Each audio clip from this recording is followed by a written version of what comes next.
Leur ex-attaquant parti au Real de Madrid, le PSG veut recruter Victor Osimhen lors de ce mercato d'été pour remplacer Kylian Mbappé parti au Real Madrid. Les amis, on regarde cette vidéo jusqu'à la fin, on la partage, on la like et on donne notre point de vue en commentaire. Depuis plusieurs jours, on vous explique sur RMC qu'Osimhen intéresse les dirigeants parisiens, que l'attaquant nigérian est intéressé également par le PSG. Le PSG prêt à faire de la place d'ailleurs pour Osimhen dans son effectif. Un élément qui pourrait accélérer les choses aujourd'hui, Romelu Lukaku, selon Sky Italia, serait sur le point de signer avec Naples, où justement il remplacerait Osimhen à la pointe de l'attaque. Alors est-ce que le PSG a raison de s'intéresser aux Nigérians? Est-ce que c'est une bonne ou une mauvaise idée? 32-16 pour nous rejoindre. Simon. Une mauvaise idée, mon cher François. On développe tout de suite. Oui. Moi, je suis très étonné, mais et en même temps pas tant que ça, parce que au prix que De Laurentiis, le roublard président napolitain, va demander, je pense qu'il y a que Chelsea et Paris qui peuvent tomber dans le panneau. Il n'est pas question ici de dire que Osimhen n'est pas un bon joueur. Bon, je ne pensais pas capable d'atteindre ce niveau-là. Il n'est pas interdit de penser quand même qu'il a fait la saison de sa vie, non pas la saison dernière, mais la saison d'avant, quand Naples est champion. Il m'a en 39 matchs. Voilà, l'excellent Père Dorian de chez nous a tweeté l'autre jour, a retweeté quelqu'un qui faisait passer cette stat. Osimhen, dans sa carrière, c'est une seule saison au-dessus des 20 buts, toutes compétitions confondues. La saison dernière, c'est 17 buts. Précisait Pierrot, la saison où tout Naples marche sur l'eau. Walid soulignait tout à l'heure que Kvara, on n'est pas à l'abri qu'il ait aussi déjà fait la meilleure saison de sa carrière. Au-delà de ça, Osimhen, ok, très bon joueur. C'est vrai qu'il a été pas mal à la CAN. Bon, il fait partie de ces mecs qui se transcende aussi avec la tunique nationale. Bon, j'essaye de me mettre à la place d'un Luis Enrique qui Luis Campos vient proposer Osimhen, donc ça va être sans patate, hein, ça va être 100 millions Osimhen. Il a une clause libératoire à 130 millions. Et on va réussir à faire croire que vraiment ce serait vraiment un super recrutement. J'arrive pas à voir comment il pourrait, je sais pas, correspondre au style de jeu, bien qu'un peu hybride finalement, pas si caricatural que ça de Luis Enrique. Voilà, c'est pourquoi, c'est pour être le mâle alpha de l'attaque parisienne. C'est pas un mec que je vois combiner, c'est pas un mec, ok, il peut être très fort sur les deuxièmes ballons, il a une présence physique, il est capable de se créer des situations tout seul. Ouais. Mais c'est pas un mec qui joue avec ses copains. Walid, il parlait de jeu à 3 tout à l'heure, de jeu en triangle, de redoublement de passes. Je vois pas, pour moi, il a pas l'ADN que un Luis Enrique, de ce que je crois connaître du bonhomme, recherche chez un joueur. Donc voilà, moi je pense que ce serait une bêtise, surtout au prix que Naples, je disais Paris et Chelsea, c'est les plus grosses vaches laitières d'Europe, quoi. C'est-à-dire que dès qu'ils s'intéressent à un joueur, c'est 1,5 fois minimum le prix qu'il vaut en réalité. Donc je pense que l'investissement est trop élevé, que le risque est trop élevé et que ça pourrait sentir encore le désastre industriel si Osimhen venait à Paris. Ah ouais. Et maintenant, s'ils le font, qu'ils met 40 buts dans la saison et qu'ils gagnent la Ligue des Champions avec un triplé d'Osimhen en finale, j'aurais l'air malin et on m'expliquera encore une fois que je connais rien au football. Simon, ça sera plus tard, t'inquiète pas. Mais c'est enregistré effectivement. Il y a un peu de marge quand même pour que ça arrive.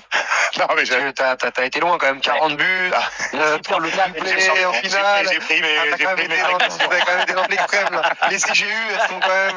Oh, tu me connais, j'aime pas trop exagérer. Ouais. Je pense qu'on t'attrapera bien avant ça, je pense. Je n'en doute pas, t'es connaissant, mon vieux frère. Osimhen, toi, ça te plaît? Non, moi, je suis un peu moins catégorique, même si ce que dit Simon, il est pas à côté de la plaque, hein. Il y a des doutes, hein, sur Osimhen, notamment sur la cohérence du transfert. Voilà. Parce que en fait aujourd'hui je vais essayer de développer le côté positif de Osimhen dans un deuxième temps, parce que tout n'est pas négatif, hein. Le PSG ne recrute pas Nolan Roux ou Steve Mounier, hein. Ça reste un joueur de grand talent, parmi les numéros 9 dans un marché des numéros 9 qui est très très compliqué. On l'a vu sur les dernières années où ça coûte très très cher pour très très peu de références.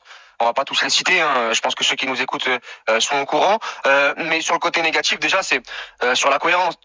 Donc ça ferait quoi, 250 millions d'euros en l'espace de 2 ans entre Kolo Muani, Gonzalo Ramos et Osimhen. On pourrait même rajouter Ekitike 40 millions l'année d'avant pour Luis Campos.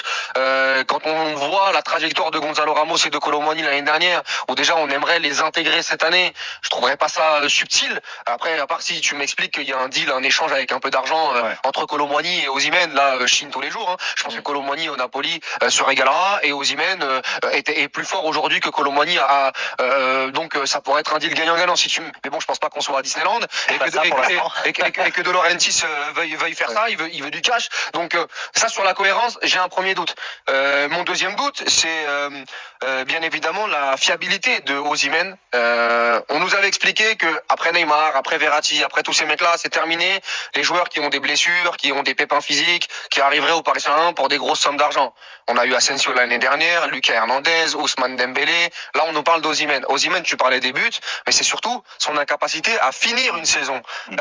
L'année dernière, faut rappeler qu'il a eu des pépins, qu'il y a eu la CAN, notamment, qui a un peu court-circuité sa saison. L'année d'avant aussi, sur la première partie de saison, il fait une très grosse saison, mais il a des petites blessures. Et c'est pour ça qu'en fait, il va très peu sur la barre des 20 buts, parce qu'il a beaucoup de pépins physiques. Donc ça, déjà, c'est la première des choses. C'est-à-dire que pour moi, le Paris Saint-Germain a besoin de renforcer son milieu de terrain. Bon, je pense qu'ils vont le faire avec Joao Neves et avec Désiré Doué, mais bon, ils vont perdre Ugarte. Je pense qu'au poste de défenseur central, la même chose. Ils ont besoin. Je pense qu'à gauche, concurrencer un Barcola pour essayer de le challenger, ils ont besoin, et pour remplacer Mbappé, notamment. Donc, le choix du numéro 9, hormis deux gros départs ou un gros départ, je comprendrais pas l'intérêt. La troisième des choses qui me dérange, c'est qu'encore une fois, là, on n'est plus sur le catalogue, mais on est sur un dossier que connaît très bien Luis Campos, parce qu'il a vendu Osimhen de Lille au Napoli. Donc, il connaît très bien le joueur, et que, en fait, encore une fois, on va faire un énorme coup, parce que Luis Campos, soit c'est Jorge Mendes avec Joao Neves, soit en fait c'est Osimhen, je l'ai connu à Lille. Mais bon, ça tu me diras, on s'en fout si Osimhen est très bon, mais c'est le troisième point. Ça, c'est le côté négatif. Maintenant, sur le côté positif, là où je suis un peu en désaccord avec Simon, c'est sur ce fameux ADN de Luis Enrique.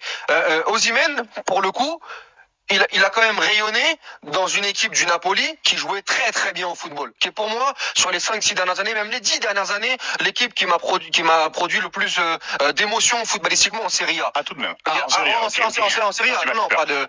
Je les mets à égalité avec le Napoli de Sarri. Avec le Napoli de Sarri. Tout le jeu à la Luis Enrique. C'était quand même un jeu d'association avec soit, encore une fois, parce que attention, Luis Enrique, il n'y a pas que du jeu de possession cette année. Non, c'est ce que j'ai dit, c'est hybride. Il y a quand même de la transition rapide. Et même si, attention, je dis que Osimhen, techniquement, on parlait de technique aléatoire pour Dembélé, je pense que on peut s'arracher les cheveux sur 2-3 contrôles, mais ça reste quand même un bourbier pour les défenseurs, ça reste quand même un numéro 9 moderne, qui a une vraie finition.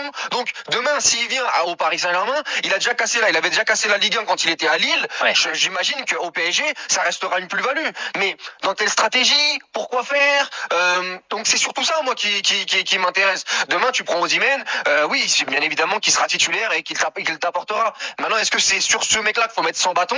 C'est autre chose. Mais faut pas non plus caricaturer. Je vois sur le chat, etc. Oui, il est nul. Non. Attendez, les gars, ça reste quand même un joueur qui a fait finale de Coupe d'Afrique des Nations, qui a, gagné la Serie A, qui est en très grande forme il y a 2 saisons, qui était voulu par Chelsea l'année dernière, voilà, et qui aurait pu, et qui, je pense, pour moi, son meilleur choix, ce serait d'aller en Première Ligue, parce que je pense qu'il est Première Ligue compatible totalement.